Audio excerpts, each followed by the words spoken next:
The sound of the slap cut through 400 conversations at once. Diana Mercer's open palm connected with Elijah Cole's face hard enough to turn heads at the far end of the Pinnacle Grand Ballroom. Crystal glasses, $300 centerpieces, 400 guests in black tie, and the room went silent the way rooms only go silent when something unthinkable has just happened in public. Diana's chest heaved. Her eyes blazed. She pointed one manicured finger at the man she just struck and said, loud enough for the nearest 50 people to hear, "Know your place." What she didn't know was that the man she'd just slapped, the man she decided didn't belong in this room, had paid for every inch of it. His name was on the building, and in 6 minutes, the night Diana Mercer had spent 18 months planning would end with security escorting her out of a gala she no longer had the authority to attend. 3 years earlier, this is where it starts. Elijah Cole did not grow up with money. He grew up in Meridian, Mississippi, in a house his grandmother owned outright. The only thing in the family that was paid for, where 4 cousins slept in 2 bedrooms, and breakfast was whatever his grandmother decided to make, which was always something, because she believed that starting hungry led to finishing defeated. Elijah's father was gone before his 3rd birthday. His mother worked a register at a grocery store for 19 years and never once called in sick, not when her back hurt, not when Elijah graduated 8th grade, not when the pipes froze in January and they spent 3 days with space heaters in the kitchen. She showed up. That was what she taught him. Show up, do the work, and let the work speak. He was 12 when he started reading business books, not because anyone told him to, because the local library had a shelf of them and he'd run out of everything else. He read about leverage and compounding interest and the difference between income and wealth at an age when his classmates were playing video games. He wasn't a prodigy. He wasn't particularly extraordinary in any visible way. He was just the kid who paid attention and didn't stop. He put himself through Mississippi State on Pell Grants and part-time jobs, graduated with a finance degree and $31,000 in student loans, which he paid off in 3 years working 80-hour weeks at a regional investment firm in Jackson. At 29, he took a second mortgage on a building he couldn't really afford and started Cole Capital with 2 employees and 1 client. At 34, he had 40 employees and a regional reputation that was starting to cross state lines. At 41, Cole Capital managed $2.3 billion in assets across healthcare, real estate, and infrastructure. At 43, he appeared on the Forbes 400 list for the first time, number 312, described in the accompanying profile as the most quietly powerful investor most people in this country have never heard of. He'd kept the quietly part intentional. Elijah Cole did not attend galas. He did not court press. He did not buy yachts or commission portraits or sit on the kind of boards where the primary function was being photographed next to other wealthy people. He wore good suits and flew commercial and answered his own email. His assistant, a precise woman named Gloria who'd been with him since year 3, screened everything else. The Pinnacle Children's Hospital Gala was the one exception he made every year because his niece Amara, his sister's youngest, had spent 4 months in the Pinnacle Pediatric Oncology Ward at age 7. Because the doctors and nurses there had saved her life, because Amara was now 16 and healthy and wanted to be a doctor herself, and because Elijah Cole paid for the gala's venue, catering, entertainment, and production costs every single year as a personal donation, a fact that appeared nowhere in the program and which he had specifically requested remain private. He arrived like any other guest, dark suit, no entourage, name tag that said Elijah C., because he'd asked them not to use his last name on the badge.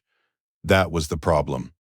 Diana Mercer had been the Pinnacle Foundation's director of special events for 6 years. Before that, she'd run events at 2 private clubs in Atlanta, where the membership was old money, the dress code was enforced at the door, and the correct order of things was never questioned. She brought that sensibility with her to the foundation, a conviction about how these rooms were supposed to look and feel, and who was supposed to occupy them. So deep and so automatic that she'd stopped being conscious of it years ago.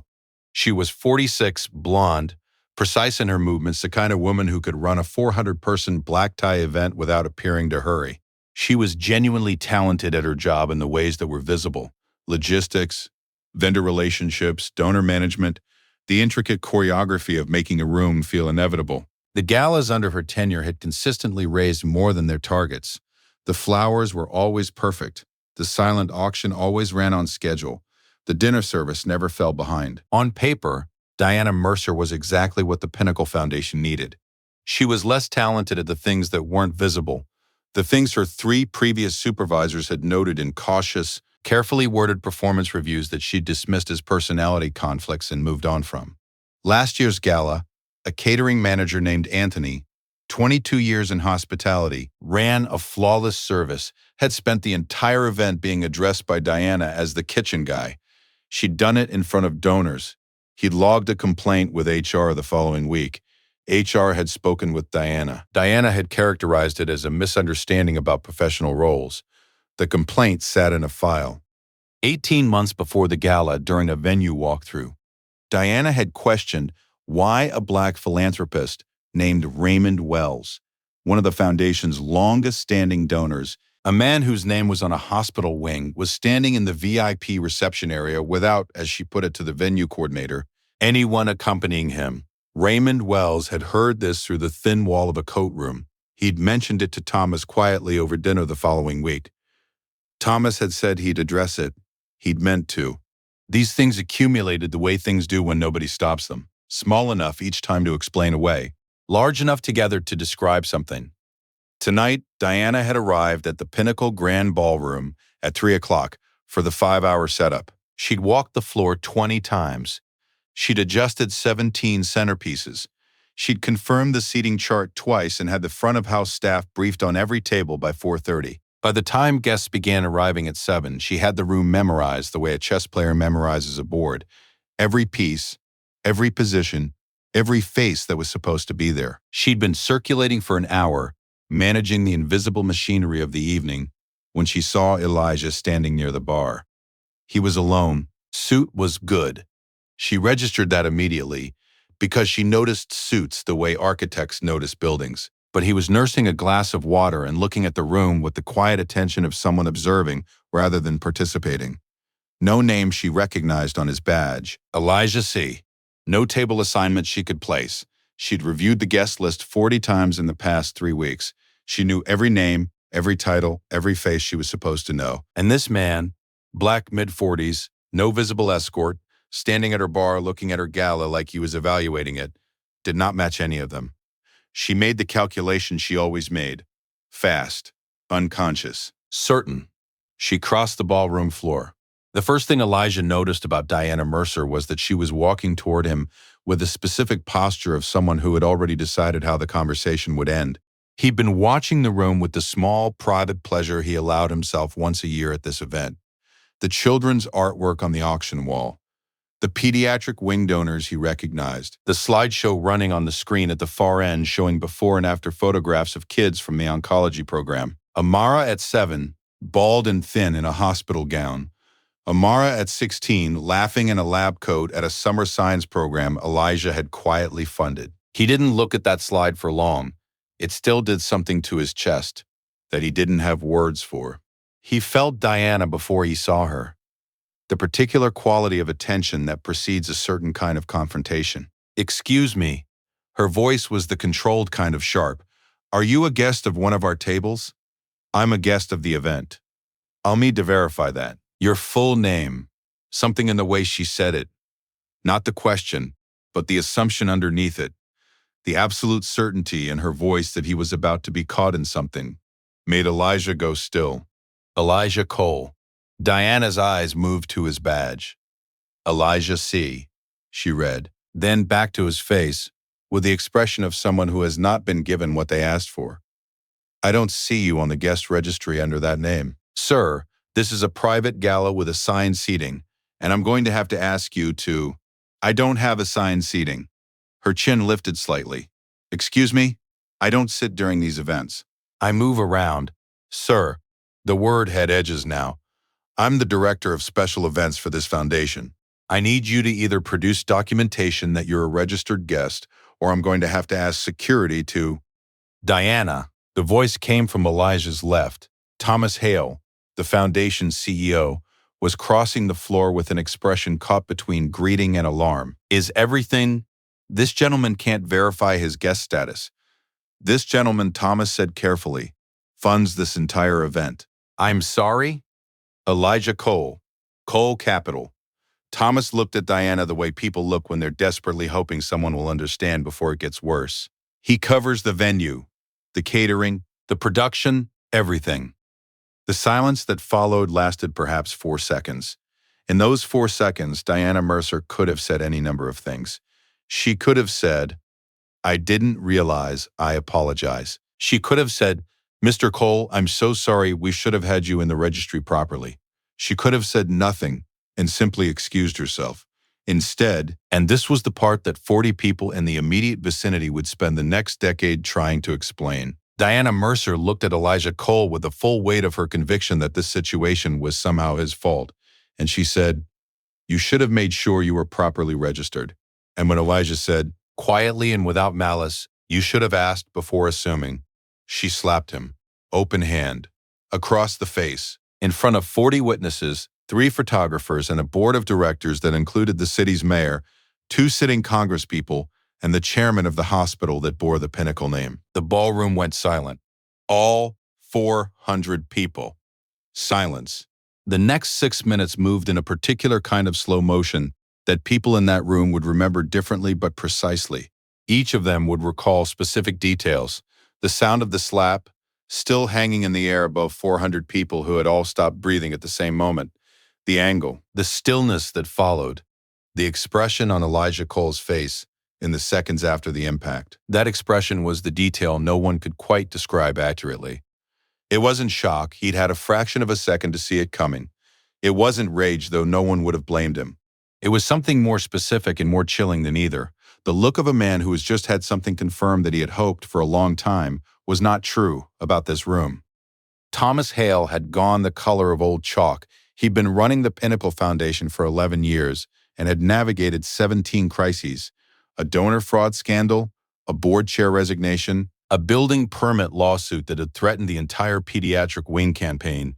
None of those had felt like this. None of those had happened at a black-tie gala in front of 400 people, including the mayor of Atlanta, 2 sitting congresspeople, and the chairman of the hospital board that ultimately signed Thomas's contract. The board members had already begun moving through the crowd toward the bar, converging with the instinct of people who understand when a situation has become institutional. Margaret Chen, the foundation's chairwoman, 61 years old, former federal judge, 30 years in nonprofit governance, had been standing 14 feet away when it happened. She'd watched Diana's approach from the moment the woman crossed the ballroom floor. She'd recognized the posture. She'd started walking toward it. She arrived at the same moment Elijah spoke. Thomas, Elijah said. Calm, measured. The voice he used in boardrooms when the number on the screen was catastrophic and panic was not an option. Please have security escort, Ms. Mercer, out of the building. Thomas was already nodding, already moving, already pulling his phone from his pocket with hands that weren't entirely steady. 2 foundation board members had materialized from the crowd, silent and grim. Warren, the head of security, a former Atlanta PD lieutenant who'd worked this gala for 3 years and had been watching Diana's approach with professional attention from the moment she crossed the floor, was at Elijah's side in under 30 seconds. Diana's voice rose. This is my event. I built this event. I have been running this evening for 6 years, and I will not be removed by Diana. Margaret Chen's voice was the kind of calm that ends conversations. She had delivered federal rulings in packed courtrooms. She had informed people of verdicts that destroyed their lives and done it without flinching because the work required it. She looked at Diana Mercer now with the expression of someone who has already reached a conclusion. This is not your event. The board should hear my account. The board is here, Margaret said. She gestured the smallest possible movement at the 4 other board members who had formed a quiet semicircle behind her. We've seen what we need to see. Diana looked at the faces surrounding her, at Warren, steady and professional at her left elbow, at Thomas, who couldn't meet her eyes, at Margaret Chen, who could, at the crowd of donors and physicians and city officials who had stopped pretending not to watch. She looked finally at Elijah Cole. He was watching her with the same quiet assessment he'd had when she first crossed the room toward him.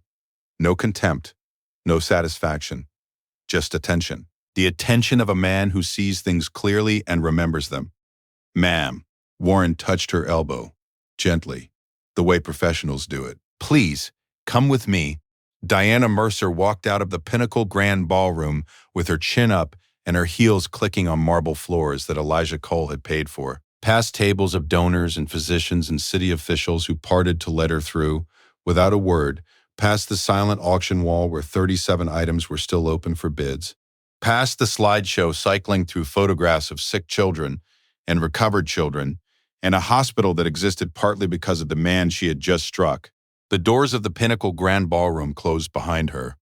6 minutes and 14 seconds after the slap, the room exhaled. Elijah Cole stood at the bar and picked up his water glass. He took a sip. He looked at the slideshow on the far wall, which had cycled back to the beginning. The children's artwork, the hospital corridors, the before and after photographs of kids from the oncology program. Amara at 7, bald and serious in a hospital gown. Amara at 16, laughing in a lab coat at a science program Elijah had quietly funded. He didn't look at that slide for long. It still did something to his chest that he didn't have a word for. Thomas appeared beside him, speechless, devastated in the way that good people get devastated when something they've built and cared for gets damaged in a single moment. Elijah, there's nothing I can.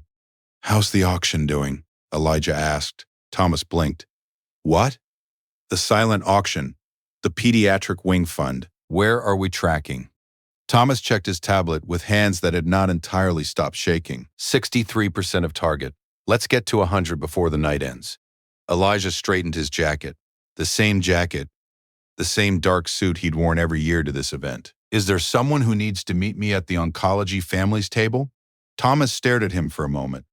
At the composure, the deliberateness, the absolute refusal to let the room become about what had just happened instead of what this room was built for. Something shifted in his face. Not relief exactly. Something closer to the feeling you have when you discover a person is exactly who you hoped they were. Yes, Thomas said. There are 12 families. They've been hoping to meet you all night. Then let's not keep them waiting, Elijah said, and he walked back into the room. Diana Mercer's employment with the Pinnacle Children's Foundation was terminated at 9:47 p.m. that same evening. While she was still in the foundation's administrative office on the second floor, waiting to give her account of events, the board had convened by phone in the 40 minutes she'd been waiting. The vote was unanimous. Thomas delivered the news himself because he believed that kind of thing should come from a person, not a document. He told her that the foundation accepted her resignation effective immediately, which was the language HR had recommended. He told her that a formal letter would follow. He told her that security would escort her to retrieve her personal belongings, and then from the building. Diana said very little. In the weeks that followed, the incident spread the way incidents spread in the philanthropic world, which is to say, quietly and thoroughly, through every channel that matters. Boardrooms, donor calls, grant committees, the informal networks of people who run events at institutions where reputation is the primary currency. No press release, no public statement, just the knowledge, moving from person to person, of what had happened in that ballroom, and why. Diana applied for 4 positions over the following 3 months. 2 didn't call back, 1 called and then went silent after the reference check. 1 offered her an interview, and then withdrew the offer without explanation. The event management world is not large. The philanthropic sector is smaller. And what Diana Mercer had done, who she had done it to, and where, and in front of whom, had traveled to every room before she arrived. She moved to Savannah 8 months later, started over in a different sector in a smaller market, whether she understood what it actually cost her everything, whether she ever traced it back past the consequence, to the assumption, past the slap, to the 7-second calculation she'd made across a crowded ballroom about who belonged, is a question only she could answer. The Pinnacle Children's Hospital Gala the following year set a record, highest attendance in the event's 12-year history. Largest single-night fundraising total. The Pediatric Oncology Wing hit its full capital campaign goal 4 months early, which meant construction began in February instead of June. Elijah Cole attended, as he did every year, same dark suit, same quiet circulation through the room. His name on his badge this time read Elijah Cole, not because he'd changed his mind about publicity, but because the new events director, A thoughtful woman named Patricia, who'd spent 3 weeks learning every donor's name and history before the event, had called Gloria to confirm the full name politely and in advance. He spent 45 minutes at the oncology family's table. He listened more than he spoke. A mother told him about her son's treatment, how a grant from a fund she hadn't known existed had covered the gap in their insurance. She didn't know who had funded it. Elijah thanked her for sharing it with him and did not explain. He stood near the same bar he'd stood at the year before, late in the evening when the auction had closed and the speeches were done, and he looked at the slideshow. Amara at 7. Amara at 16. This year there was a new slide.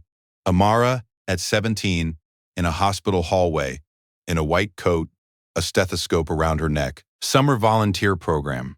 First year of the Pediatric Pathway Scholarship. Elijah had endowed in his mother's name. His grandmother had always said, starting hungry leads to finishing defeated. The opposite, it turned out, was also true.